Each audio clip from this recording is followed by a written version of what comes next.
if you were in charge... For years, the Melbourne Tigers have languished at the bottom of the table, but with a couple of boom recruits and the continued good form of superstar Andrew Gaze, they now see themselves at the top of the heap. On the other hand, it's sad days for the Falcons as they occupy last spot. And the Tigers played as a team in their position should.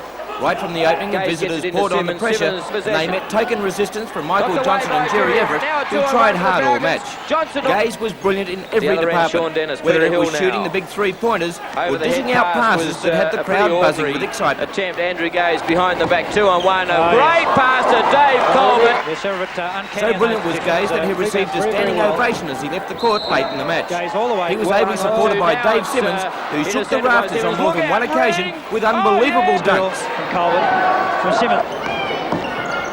Goes for the alley, it's Dave! For Bill Jones. And he was backed up by Dayton University star Dave Colbert, who was also in the act of slamming a couple of shots away. Way to Dennis. Sean Dennis tried to get the Falcons moving, but in the end it was a comfortable 135-109 win to the Tigers at the lead in the NBL.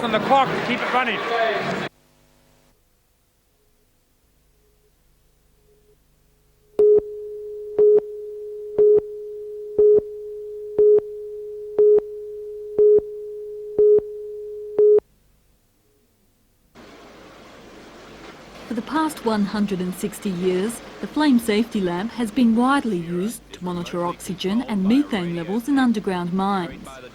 The atmospheric level of each gas is red from the lamp's flame and its blue tip. However, New South Wales mining authorities intend to progressively withdraw the safety lamp from all underground mines. Such moves have already taken place overseas, with Queensland following suit after an accident which claimed the lives of 12 miners. I think that there has been some concern from time to time that unless the lamp is properly maintained, it could cause an explosion. Because of growing debate over the safety of the safety lamp, the mining industry has encouraged the development of an electronic alternative. The MSA Minder is one of a number of such devices. Manufacturers claim it takes the guesswork out of safety. Two sensors read atmospheric levels of oxygen and methane. These are then converted to an electronic impulse which triggers a digital display. It gives you a direct readout of the concentration of methane and oxygen. There's no guesswork. It has audible and visual alarms. And it is certified as intrinsically safe, meaning that it cannot in itself cause an explosion. The new technology doesn't come cheap. Each unit will sell for close to $2,000. However, the manufacturers point out the initial investment is balanced by a low maintenance cost and many years of use.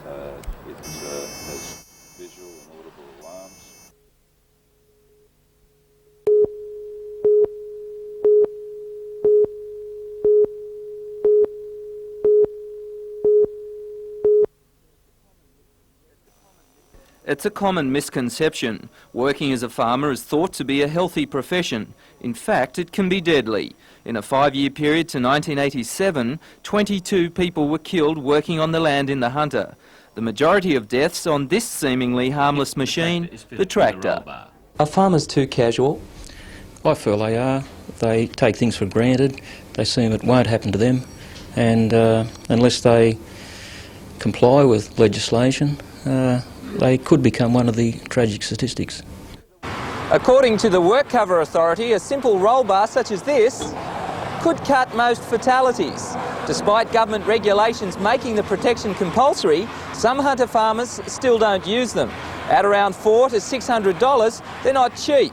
But then again, that's not much to pay for somebody's life. Federal Agriculture Minister Kerrin has announced a $70,000 campaign to educate Australia's tens of thousands of farmers. Locally, representatives of WorkCover are visiting farms in the Hunter, checking safety, and are also preparing a kit warning farmers of the dangers they face.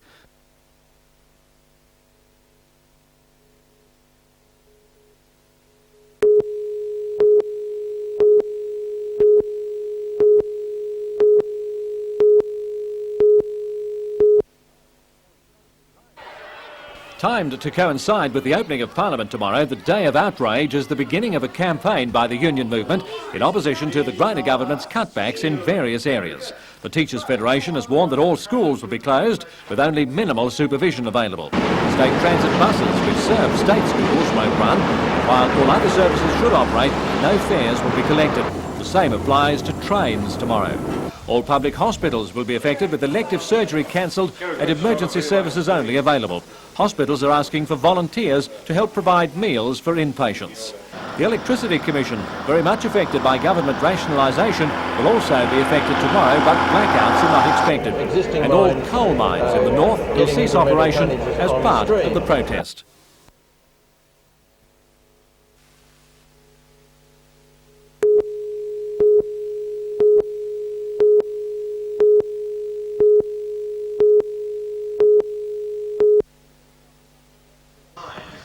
Speakers from the Public Service Association, the Health and Research Employees Union and the Teachers Federation addressed the Workers' Club gathering condemning the Greiner government's planned changes. Janet Good, President of the State Public Service Association, described the present government as arrogant and anti-unionist. She said today's protest stoppage is the beginning of a campaign to bury Greiner. The workers' main objections are the elimination of 28,000 public sector jobs and cutbacks in workers' compensation. But increases in government charges like car registration and public transport fares also came in for severe criticism. Despite the appalling weather, the protesters were determined to press ahead with a march to Civic Park and a rally where everyone and anyone will be given the opportunity to speak. But it is not a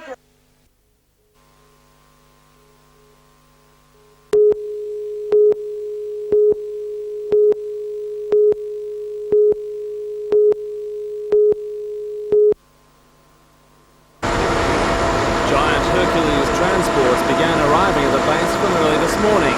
The task to move an entire squadron of 150 personnel and 150 tonnes of equipment 2,400 kilometres to northwest Australia. There they'll take part in the nation's biggest military exercise, Kangaroo 89. Squadron must take everything it needs to operate a dozen Hornet fighters in a desolate outpost called Curtin, somewhere outside Derby. The advanced post consists of no more than a runway, so everything required in the day-to-day running of the squadron will be needed, and everyone, from clerks to airframe fitters, are included. They'll be separated from family and friends for about a month while they rough it in a world of tents and ration packs. The northern base will be under constant threat from a war games enemy, so all personnel wear camouflage and carry weapons. Officer commanding 3 Squadron, Wing Commander Bob Rollovers said the troops are unlikely to encounter more realistic training. It's the extreme test of flexibility. It's the closest that the squadron will go to a war situation in defence of Australia without actually having a war. Late this afternoon, the ground crews will have stepped out into 30-degree tropical heat as they prepare the base for the arrival of the Hornets tomorrow morning. Already a tent city is being erected in preparation for their arrival, along with US squadrons and Australian radar units. But before then, they'll endure a cramped and unpleasant 7-hour ride. What kind of conditions do you expect to have to put up with? Very noisy and very cold. What can you do to make it a little bit easier? Find a spot on the floor and lie down and sleep for as long as possible. I know some of the guys are carrying a bit of foam as well, and yeah, most essential. Seats aren't real comfortable.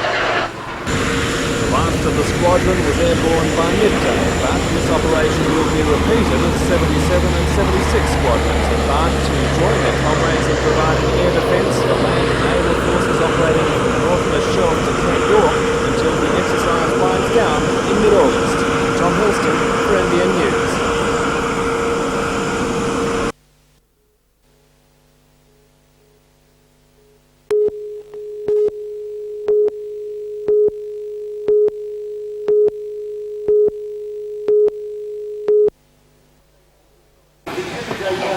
Adam recently defeated the 12 best bodybuilders in Australia and New Zealand to take out the Mr. Oceania Middleweight division. In the 3 years since he began lifting weights, he has competed in 12 competitions and won 19 divisions, many of those senior categories while still classed as a junior. To keep his muscle mass constant, Adam combines working out at a Charmhaven gym 4 hours a day up to 6 days a week with a strenuous diet. Basically cutting out foods that are high in fat, sugar, salt, sticking to basic healthy foods, chicken without skin, steamed fish, steamed vegetables, limited fruits. Adam is also helped in his competition preparations by girlfriend Rachel Thomas, who is Miss Junior Oceania. Rachel says female bodybuilding is no longer regarded as ugly. Well, they're after a girl that can get up there, a lady that can get up there with a nice body, with muscles, not a particularly big build, you know, someone that just looks nice. Adam, who is regarded by some judges as having the best legs in the country, is now setting his sights on winning the Mr Australia title in February, followed by a chance at Mr World, and turning professional to compete in Mr Universe. Darren Curtis for NBN News.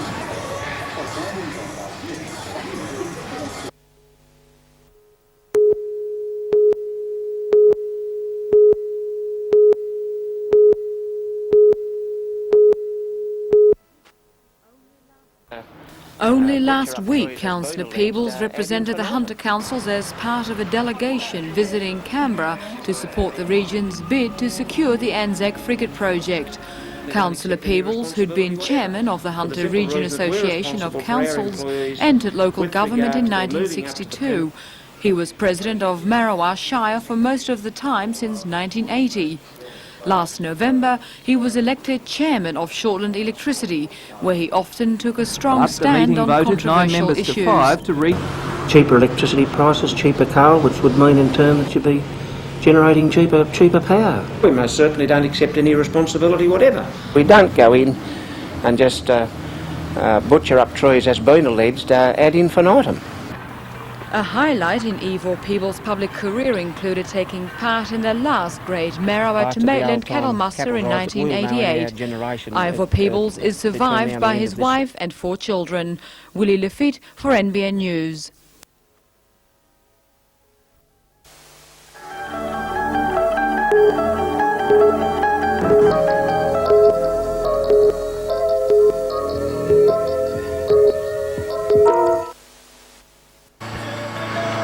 A breakaway group of fishermen from the South Coast began a campaign last December to discredit the New South Wales Fish Marketing Authority, promoting the abolition of the co-op system in favour of a free-for-all style of sale. The group sent complaints in alleging floor prices at the markets being manipulated by large-scale buyers, processors becoming rich at the expense of fishermen, and abnormally high gaps between prices paid for fish and catch costs. The Minister for the Department of Agriculture, Ian Armstrong, after hearing the complaints, set up an official inquiry into the co-op system. However, Newcastle District Co-op Manager Bill Pearce says local fishermen couldn't be happier with their system. The co-op has just recorded a $9 million turnover for the year and is recovering well from the recent Sydney pollution scare. Mr Pearce says he doesn't agree with the South Coast fishermen's complaints, but he can see room for improvements. So what sort of things would you like to see coming out of this inquiry? Probably, if we can organise something, more stable prices, guaranteed so that the fishermen don't get 20 cents a kilo for good quality fish. Do you think there is the threat maybe that the co-op system may be broken up in New South Wales? I don't think so, Darren. I think there's too many co-ops that are going pretty well, and I don't think be to the detriment of all the fishermen.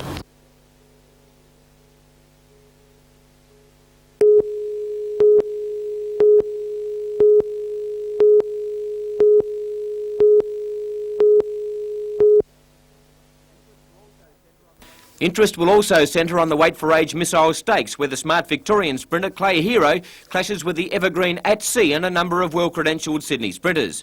So Gary Harley, our fearless tipster, suggests Clay Hero, From the Planet and At Sea to fill the placings in the trifecta, and Clay Hero and Royal Rill are Gary's tips for the Rosehill Daily Double.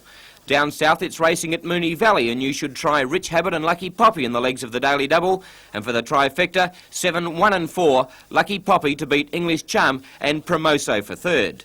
Locally, it's Broadmeadow and Single Seal with Moon and Miss is the format for the Daily Double. And in the trifecta, 10, 3 and 2, Single Seal from Gay Scene and Regal Shalar. Trotting on the weekend is at Maitland tomorrow night, with Ghost Rider and Bejeweled expected to fill the numbers for the Daily Double. And in the trifecta, Gary suggests Bejeweled to beat Remember Roadie and Artful Stepper. Hope you back a winner or two.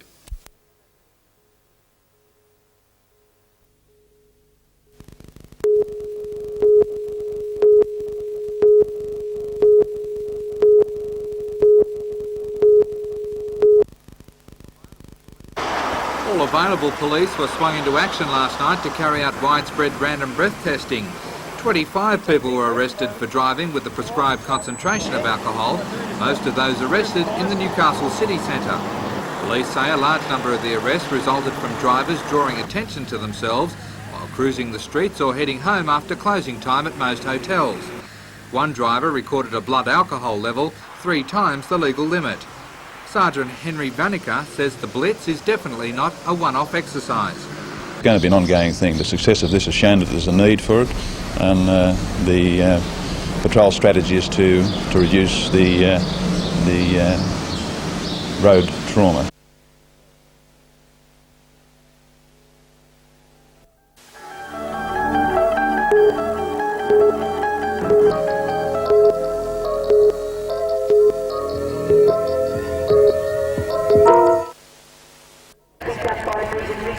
In conditions that were less than ideal, the Polocrosse that was produced was of the highest standard in all divisions.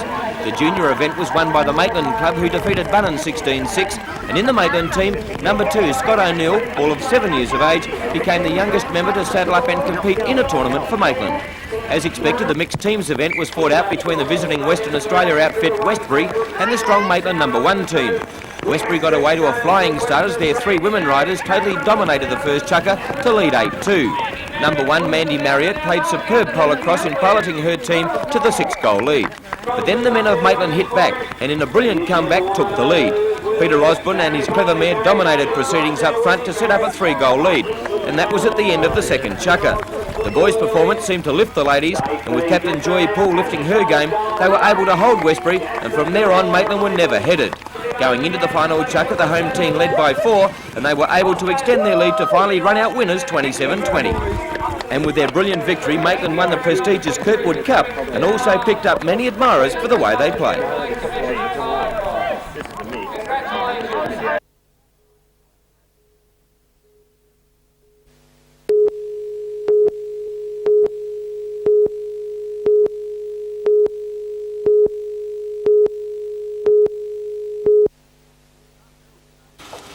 The Sun Herald today splashed their front page with the news the contract had gone to Melbourne.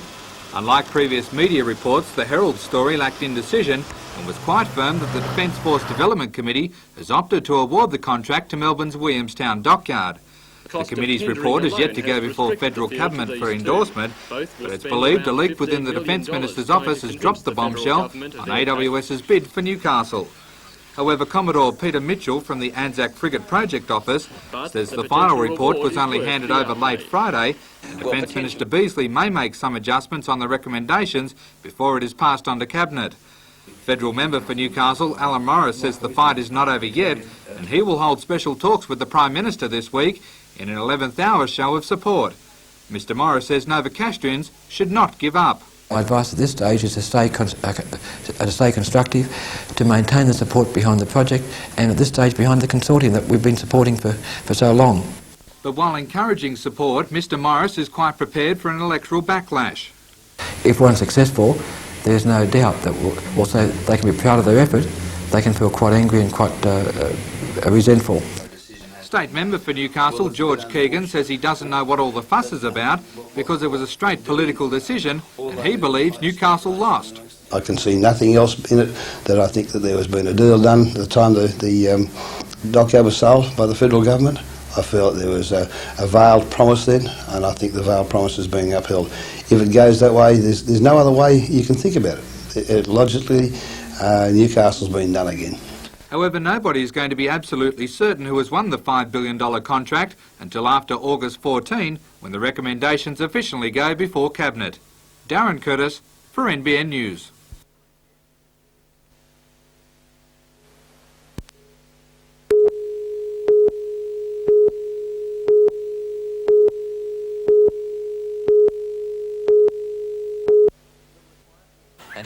It will require some exceptional play and a minor miracle for the Knights to figure in this year's end-of-season finals. And yesterday's game against the Sea Eagles was the one that they could ill afford to lose.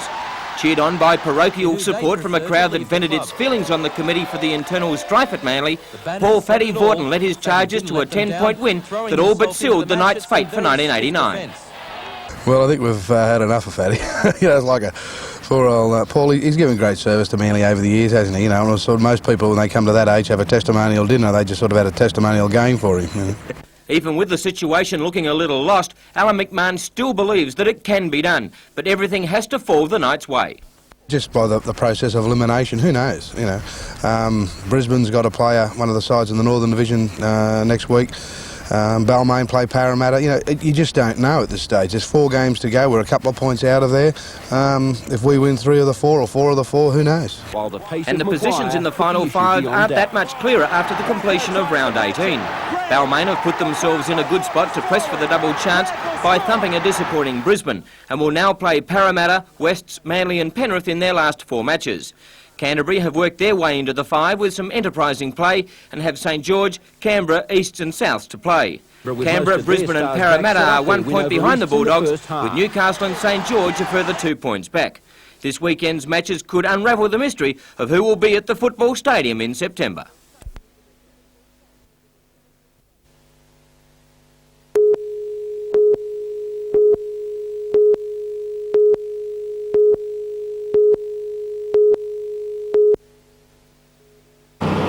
Today's release of the Lake Macquarie environmental audit by the State Pollution Control Commission signals the state government's first real move to tackle the lake's pollution problem. Premier Nick Greiner admitted he was appalled by the state of the lake during a visit to the region earlier this month, and that he'd given the issue a high priority rating to see the necessary clean-up begin as soon as possible. The key point of the study was the adoption of a total catchment management program, which will see the setting up of local catchment trusts. Although a variation from the single lake authority which he himself recommended, Lake Macquarie Mayor Alderman Ivor Welsh described the program as the sensible and effective way of tackling the lake's problems. He said it would offer his council much opportunity for input. As well, he said environmentalists who were, in his opinion, not radicals and political opportunists would be invited to join the management committee, as well as the community at large. Mr Welsh said he would be contacting Environment Minister Tim Moore first thing in the morning to begin negotiations over the makeup of the committee.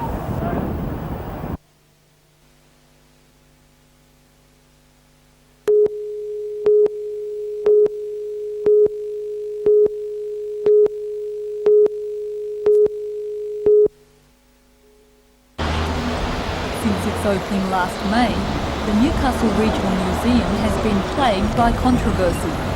A dramatic budget blowout, disappointing attendance figures, and concern over the purchase of a $500,000 military collection. But, says the museum director, the bad times are now history. No museum or art gallery will ever be self-supporting, but I think that the last 2 months has shown quite clearly how well the museum has been patronised, and with record attendances for the last 2 months.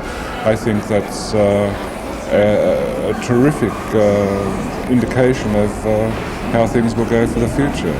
A blueprint which sets out a 1.5-year program for the Regional Museum will be presented to aldermen and former trustees tonight. The thrust of tonight's meeting is just to let the aldermen and the former trustees know what's been happening in the last 6 months, the sort of plans that we've got for the future and the directions that we think the museum should take. Those directions include a more defined exhibition policy with both permanent and temporary exhibits focusing on the land, the industry and the people of the Hunter region. And in a move bound to be welcomed by the public, the museum's director has recommended that admission fees be abolished from the beginning of next year. Museum management is confident that any financial loss associated with such a move will be more than offset if the museum takes on a more aggressive role in seeking community and corporate sponsorship.